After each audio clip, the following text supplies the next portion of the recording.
We're going to do a deep dive into unpacking. These are some tips and things to keep in mind while conceptualizing and unpacking your stories. The mission of Stories That Soar is to empower young people to believe in themselves by giving voice to their original words and creative ideas. Keep our mission in mind as you unpack. The intent of the author's story is paramount. We have to maintain the heart and intent of their story. If a child doesn't recognize their story, we've failed. Exploring the why of your story. When you attend Handout, Sharon provides a clear idea of why we held on to a story. Sometimes it's really obvious, like it's just funny or wonderfully scary. Other times it might be because a student wrote a lot of stories and we want to honor that. Or sometimes it speaks to the school culture or has a deeper underlying theme. So if you're at Handout, you'll get that info, and if you're not, we'll do the best we can to communicate those reasons to you. If for some reason you can't make Handout, just let me know. If I'm in that show, I'm happy to scan and email your stories to you.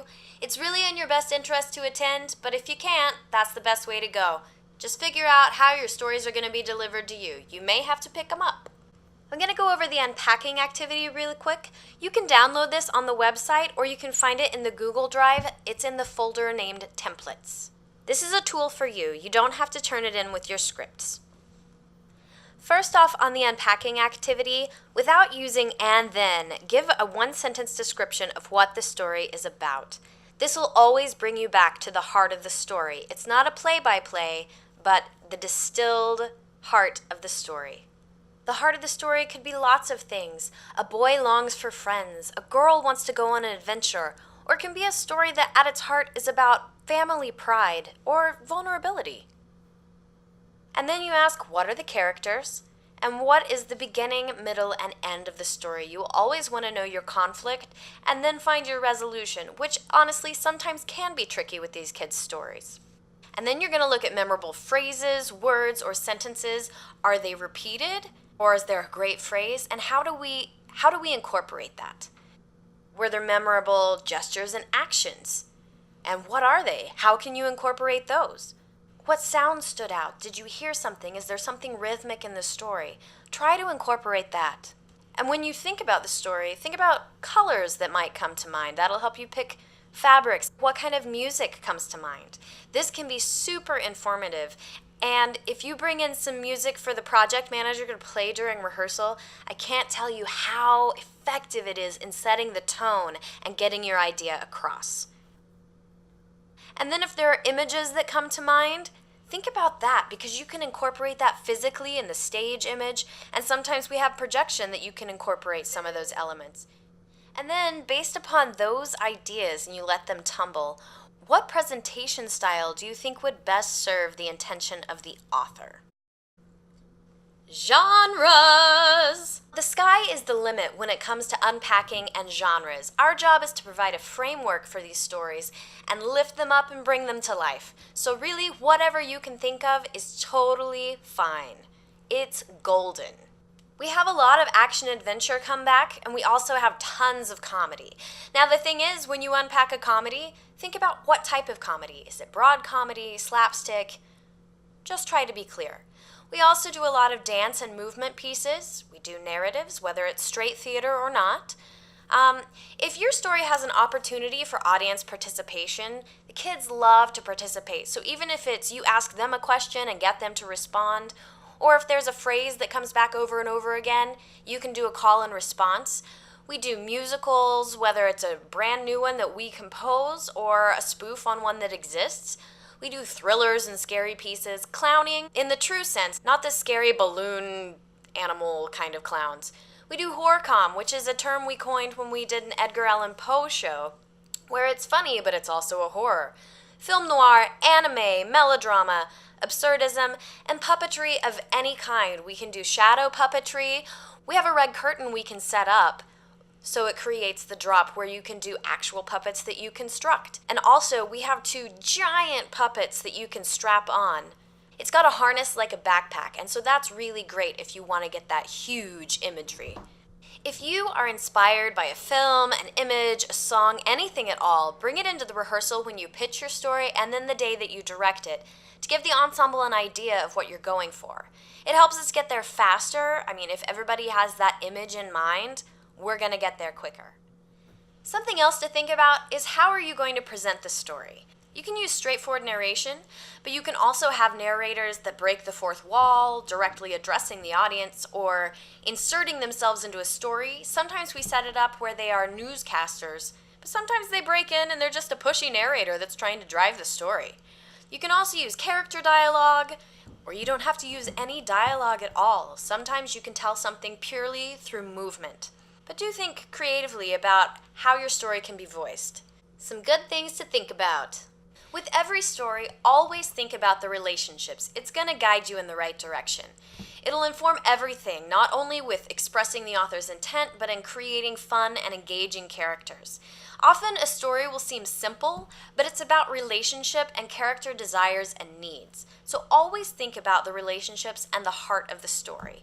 Even if it's a silly story, think about how the characters interact. What do they want? And how do they interact with the world? Do we have to include all the lines? It's acceptable to omit some lines in a story or to repeat them for emphasis. And if there's a great deal of action or description, you can show it rather than speak it. You can add some clarifying dialogue, but keep it to what's essential. Don't get too crazy with it. And you can also put what we call a button on a piece and give it a framework like, "Good night, Mom," just to give us some clarity and closure. We're all about colorblind casting. If you have a family you're depicting, we don't have to look alike, we don't all have to be the same race. That's totally fine. And also on a somewhat unrelated note, gender bending is fine. Sometimes it's out of necessity, as we tend to have more women than men in the cast. So if you get a piece with a lot of guys, you gotta come up with something. And we've found that putting a baseball cap on a female works really well. And putting men in drag in a silly story is always a winner. What about props? Stories That Soar is all about imagination. So when you're thinking about and picking your props, try to stay away from the literal. Sometimes it is required to make a story work, and that's okay. But in general, try to stay suggestive. The kids really fill in those gaps with their imagination.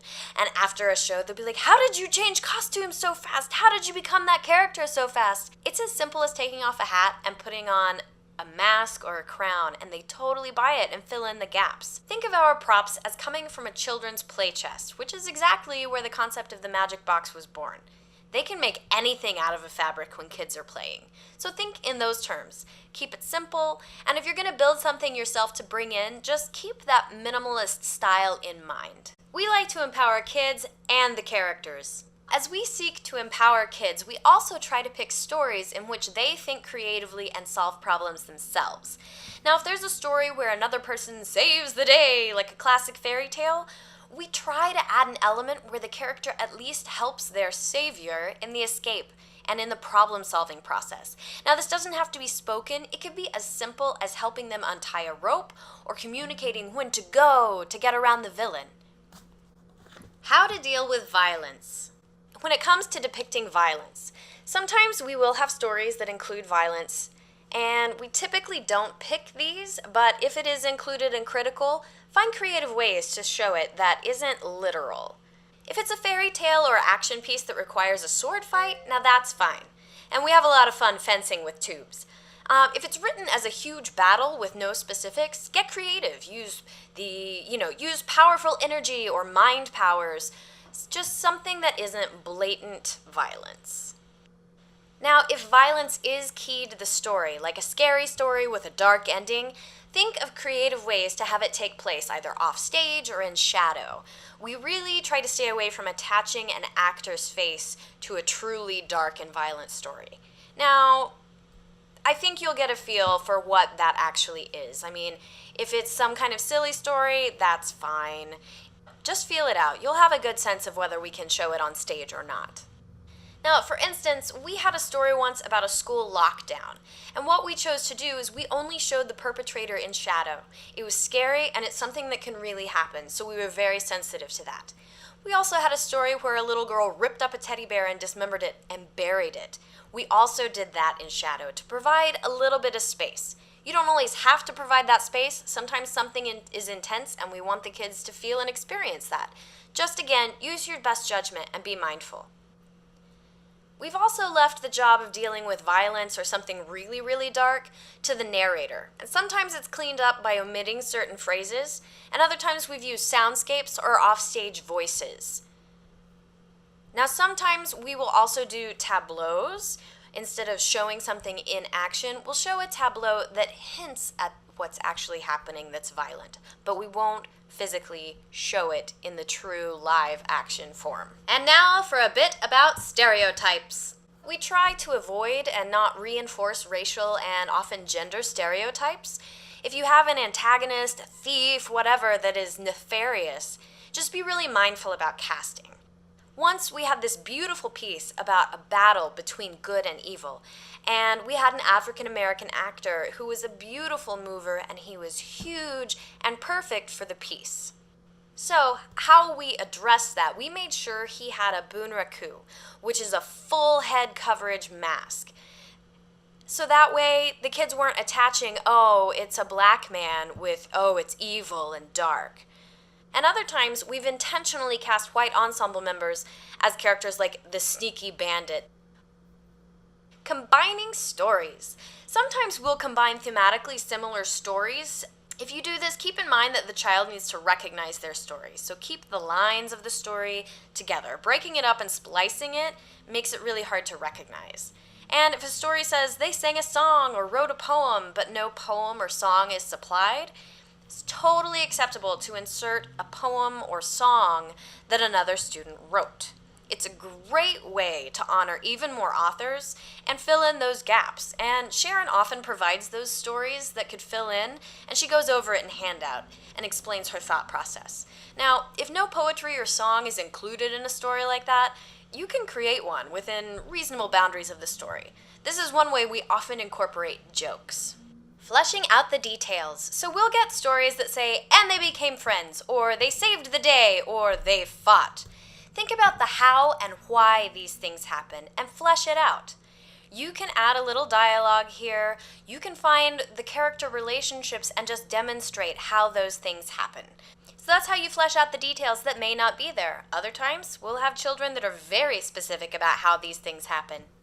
When you're filling in these gaps, instead of just having kids play, which it's fine to have them play sometimes, think about the fact that we are a literacy organization. So if there's an opportunity, show a kid reading a book or drawing or writing instead of doing something like playing video games, unless it really makes sense for that character and that story. We're all about learning, so look for the opportunity to model activities that are education and literacy based. I'm going to go through a few examples of scripts here, illustrating some of the things I mentioned prior. Now, first up is the apple tree. It's a very simple story, but we found the relationship element, and it was a favorite among many people who saw the show. And as you can see, I played a little boy. There's some gender bending. Now, this was written by a kindergartner, and you can see the great drawing. It says, "Here is the tree with apples. A boy came up, but he can't reach it. He got his dad. He picked him up, and he got an apple." Here's what the script looked like. You can see the title and all of the important teacher and student information. The genre was a sweet, simple father-son relationship, underscored with music. You'll see the original up there, casting, props, and see how it's all in italics. It was all action until that one line, "Thanks, Dad." Next up, we have the story called Pizza Town. It's a great example of added dialogue that just helps explain the story. Here's the original. There once was a pizza boy. His name was Chance. He was 15 years old. He was laughed at when he went to school. He doesn't listen to the meanies. The next day at school, he told them, "I am here to work, not to be bullied." Chance was mad that night. He went to their house and scared them. When Chance grew up, he wanted to be a teacher, and he watched the bad people, and he caught them being mean. The end. No bullying. There was also a note that was handed out with this story. A child wrote to the magic box saying they don't want to go to the Boys and Girls Club because they're bullied. Now, this is a great example of being able to insert another child's story, but also it spoke to school culture because a lot of kids there went to the Boys and Girls Club. Now, you'll see in the story itself, we did use a narrator to set things up, but then we added the teacher and the kids to show him being bullied. And what we did to help inform it and show the actual bullying and what that looked like, The kids were teasing him and saying he smelled like garlic and pizza things, and they teased him. But then he tells them, "I'm here to work, not to be bullied." You'll see here that Chance is frustrated and decides he wants to become a teacher when he grows up. And then we show the passage of time by having him go behind a screen very simply, while the narrator says Chance always wanted to be a teacher, and when he grew up, he became one. Now, when he re-emerged from the screen, you see him as a teacher.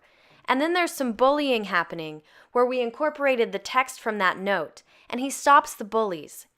This is why we have Earthquakes. It was an epic story that was told simply and effectively. So just because it's epic doesn't mean it has to play out that way.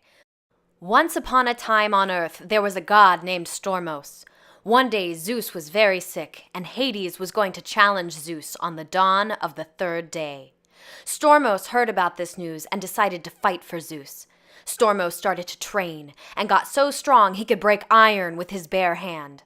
A little bit later, Stormos challenged Hades. Hades accepted the challenge. It was a long fight. Good beats evil, said Stormos as he defeated Hades. Little did Stormos know, for faking to be Zeus, Stormos was dragged into the underworld and banished forever. And to this day, why we have earthquakes is Stormos trying to be freed from the underworld. We set this up as a Greek chorus, and actually this unpacking was born from necessity. We were running out of time in rehearsal and didn't want to cut the piece, so we turned something that had lots of epic choreography into something simple, a Greek chorus with tableau, and it was so effective it wound up in Best of Stories That Soar, our year-end finale. Also, look at the pictures when they're provided. They can fill in gaps and at the very least be informative to props and costumes. Here's an example where we incorporated the drawing. This piece was unpacked as movement with an umbrella dance and narration. This is Ting's story. It was actually a true story. There was a Chinese mom. She was beautiful and she loved her baby girl. One day there was an American mom that loved the baby girl.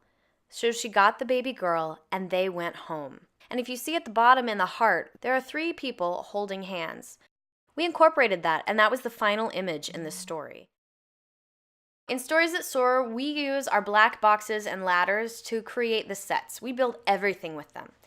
You'll learn what all these are in rehearsal, but we have a huge box that has a lid and people and props can fit inside. It's roughly 3.5 feet tall on all sides. We have 2 mediums, they're square boxes, roughly 3 feet on all sides, 2 longs, 2 tinies, an ice chest, which is a tiny box that opens, 2 ladders, and of course the magic box. The magic box is always on stage, and people can come out of it as well as props. Our screens are used not only to be our backstage and provide us a place to hide, but we can also project onto the center screen. We have 2 side screens that have slits in the middle. They're smaller than the big one, but you can use those slits to climb in and out, and one of them even flips on its side. We've used it as a monster mouth and all sorts of things. And then so you're aware, we have the magic book. So when you hear us say that, we're referring to a giant book that narrators read from during the show. So when we say magic book, that's what we're talking about. You can also use it as a prop. And now onto some of the fun stuff and the brass tacks about the scripting process. Good theater is specific. While you're scripting and thinking about your characters, it's a great time to use those descriptive words when you're thinking about the characters. For instance, if you have a bear, you could describe it as lumbering, hungry, and lazy. That would really help inform the actor that's playing that character. So write those descriptors down as you're writing your script. Really think about and write down the props that you have in mind, and especially the blocking and traffic patterns. Seriously though, sometimes I sketch my blocking out like football plays, and it looks crazy, but it's so helpful. Alright, when it comes to the actual brass tacks of scripting, use the template and also the unpacking activity to explore or develop your concept. They're both available online. And we ask first off that you fill out the information at the top.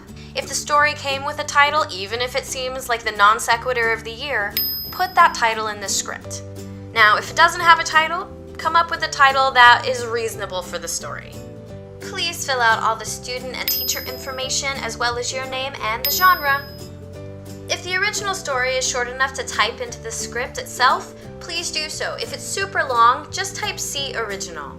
please fill out the props, the characters, the number of boxes, ladders, etc. And if there's music you want to use, go ahead and plug it in. The PM will hook you up.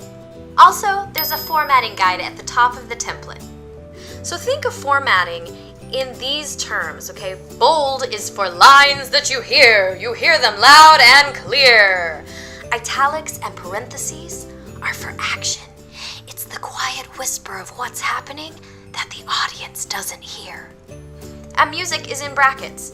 Now, ultimately, we use our script template for the benefit of the musicians. Clear communication with them makes all of our lives easier. Using the script template makes a world of difference for the musicians, but it also makes a world of difference to your project manager.